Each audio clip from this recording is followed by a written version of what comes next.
So, very good evening to everyone. क्या तुमको लगता है कि देखो एक साधारण मनुष्य का जो शरीर होता है मतलब एक जो नॉर्मल बॉडी है और जो एक योगी की बॉडी है उसमें क्या डिफरेंस है, आइए इसे जानने की कोशिश करते हैं। ठीक है कि एक नॉर्मल आदमी की जो बॉडी है और एक योगी की बॉडी या एक आदमी जो स्पिरिचुअल जिसने कुछ प्राप्त किया है, क्या उसकी बॉडी में अंतर आता है? तो उत्तर है बिल्कुल सही, हाँ। इनकी बॉडी में डिफरेंस होता है।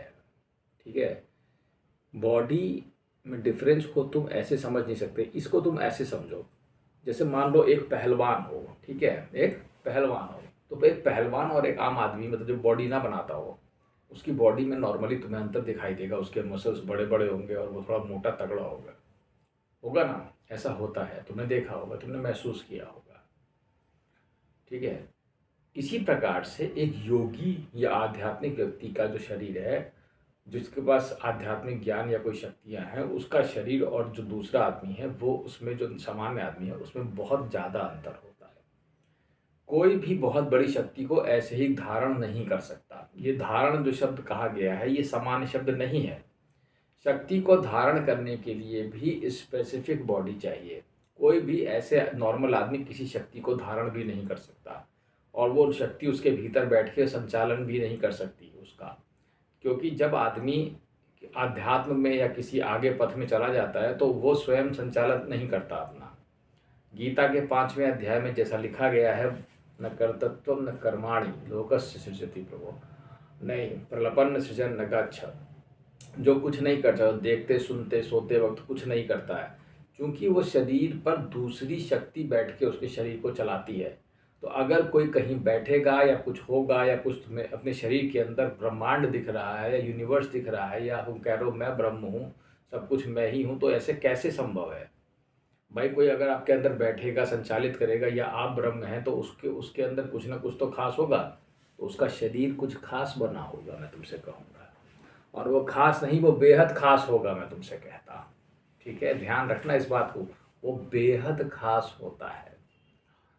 जब तुम पूर्णतः विकसित हो जाते हो, जैसे गौतम बुद्ध को ले लो, तुम्हें क्या लगता है गौतम बुद्ध ने इतने साल खाक छानी 6 साल जंगलों में घूमते रहे, उस दौरान क्या हो रहा था?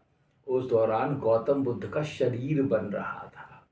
ये सही बात है, मतलब ये सही बात नहीं है, यही फैक्ट है। वो जो उन्होंने कई तरीके का एक्सपेरिमेंट किए कि मैं कभी भूखा रहता हूँ, कभी मैं खा लेता हूँ या कभी मैं ऐसे करता हूँ वैसे करता हूँ। जो आदमी जो प्रयोग करते रहता है, उन्होंने कहा भूखा रहूँगा, सूखा रहूँगा, ऐसा हो जाऊँगा, वैसा हो जाऊँगा। हर स्टेज पे बॉडी के अंदर डेवलपमेंट होता रहता है। ठीक है, ये डेवलपमेंट कुछ ऐसा हो सकता है जैसे शरीर के भीतर कोई बहुत बड़ा चक्र बन रहा हो। ठीक है, जैसे शरीर के भीतर, बहुत ध्यान से सुनना मेरे इस बात को, जैसे कि तुम्हारा अनाहत चक्र यहाँ पे बहुत बड़ा हो रहा हो। अब ऐसा तो नहीं हो रहा है कि वो बाहर से ऐसे बड़ा दिख रहा है, वो ऐसे नहीं दिखाई देता है, यही उसकी खासियत है। नहीं तो शरीर ऐसे बाहर से बड़ा हो जाए तो मोटे आदमियों का बहुत बड़ा होता है चक्र, ऐसा कुछ नहीं होता है। वो अंदर से खिल रहा होता है। जो सारे के सारे चक्र हैं उनमें पंखुड़ियां हैं, वो बन रही हैं। उन्होंने कहा, बुद्ध ने चक्र को घुमा दिया, धर्म चक्र परावर्तन ऐसे कुछ बताते हैं कि उन्होंने कोई समय के चक्र को रोक दिया या कोई चक्र चला दिया, नया चक्र शुरू कर दिया, समय की साइकिल। वो चक्र कहीं और नहीं, वो बुद्ध के भीतर ही था, वो उसका अनाहत चक्र था जो इतना विकसित हो गया था। मेरी बात समझ सको तो समझो, नहीं समझ सको तो समझ लेने, जब कभी समझ में आए। तो इस चीज़ को समझने की ज़रूरत है कि जब किसी चीज़ को आपके भीतर बैठ के आपको, जब योगियों के शरीर में या इनके शरीर में, वो साधारण शरीर नहीं होते हैं। आपने बहुत सारे योगियों के शरीर के बारे में सुना होगा जो कि या तो राख में बदल गए, जैसे कि उद्दालक का आप केस ले सकते हैं। उद्दालक इतना बड़ा ज्ञानी था, फिर भी उसने जब वो शरीर उसका पूरा राख बन गया जल की ढेर के, उसके बाद दोबारा उसने फिर वो 16 साल की बॉडी पा ली। ठीक है, तो उसमें ऐसा है, वो बहुत बड़े बड़े योगी होते हैं, या कभी योगी हवा में उड़ने लगे, वो एक अलग चीज़ है। ठीक है, तो वो सामान्य नहीं है, उनके चक्र पूर्णतः विकसित हो जाते हैं। अब ये निर्भर करता है कि कौन सा चक्र बना। भाई 7 चक्र है मुख्य जो बिंदु बताए गए हैं, तो अब 1000 पेट्रोल वाला सहस्त्रार खुलेगा तो कुछ अलग चीज़ होगी, या कौन कौन से चक्र कितने परम्यूटेशन कॉम्बिनेशन में आपके खुल पाए, ये इस बात पर निर्भर करेगा आप कैसे देख पाते हो, कैसे चीज़ों को समझ पाते हो। पर एक बात मैं एकदम स्पष्ट कह देता हूँ कि अंतर है और बहुत बड़ा अंतर है। इसकी तुम कल्पना ही नहीं कर सकते। ये सबसे बड़ी चीज़ ये है। वो कल्पनाओं के परे है कि ऐसा हो भी सकता है, मनुष्य ऐसी कल्पना ही नहीं कर सकता कि ऐसा भी शरीर में हो सकता है। क्योंकि जब तुम कहते हो कि श्री कृष्ण ने मुँह खोला और सारा ब्रह्मांड नज़र दिखाई दिया, तो ऐसी संभावना पूर्ण रूप से व्यक्त की जाती है। हाँ, ऐसा संभव है, लेकिन ऐसा एक विशेष किस्म के शरीर के द्वारा संभव है। ये आम शरीर के द्वारा संभव नहीं है। क्या तुम्हें लगता है कबीर का शरीर कोई साधारण शरीर रहा होगा? या नानक का शरीर, या पैगंबर, या जीसस, या जितने भी आज तक योगी हुए हैं या भगवान हुए हैं, क्या इनकी बुद्ध, क्या इनके शरीर साधारण शरीर रहे होंगे? तुम कल्पना नहीं कर सकते। और ये सब जितनी भी इन्होंने अवस्थाएं या कठिन तपस्याएं प्राप्त करते हैं, ये कुंडलिनी या जागरण की विभिन्न अवस्थाओं के दौर से एनर्जी गुजरती रहती है। वो उसी हिसाब से कभी फूल है, कभी आदमी कमज़ोर महसूस कर रहा है, कभी मृत्यु का एहसास हो रहा है, कभी कुछ एहसास हो रहा है। ये इन्हीं में चलते चलते चलते चलते पूर्णता को प्राप्त होते हैं। कोई भी चीज़ इतनी सरल आसान नहीं है, ये बेहद कठिन है, मैं तुमसे कह देता हूँ।